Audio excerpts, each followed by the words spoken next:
Nah, di sini kita melihat ada satu keanehan gitu ya dari Pak Prabowo, karena dalam bayangan kita setelah Pak Prabowo ini sudah berkali-kali mencalonkan diri, kita merasa punya ekspektasi bahwa Pak Prabowo ini akan sangat respect gitu kepada rakyat yang sudah berkali-kali dia janjikan. Dan kalau kita ingat mungkin ya, dalam berkali-kali Pak Prabowo mencalonkan diri itu dia menjanjikan kepada berbagai macam kelompok rakyat juga gitu. Nah, sehingga kita bisa asumsikan bahwa Pak Prabowo ini telah berjanji pada seluruh kelompok yang ada di Indonesia gitu dengan berbagai keanekaragamannya begitu ya.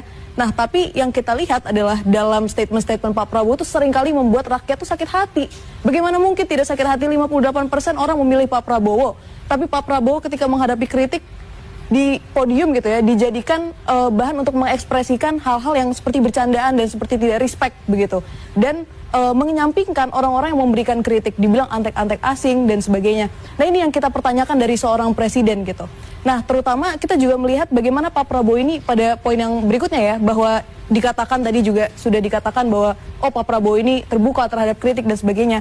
Tapi ketika kita aksi, ada TNI yang turut untuk mengawal gitu ya demonstrasi kita, dan perlu dicatat bahwa ini adalah sesuatu alarm gitu ya bagi bangsa kita, bahwa turunnya TNI untuk menghadapi demonstrasi ini pertama kali terjadi pasca reformasi dan terjadinya ketika Pak Prabowo menjadi presiden.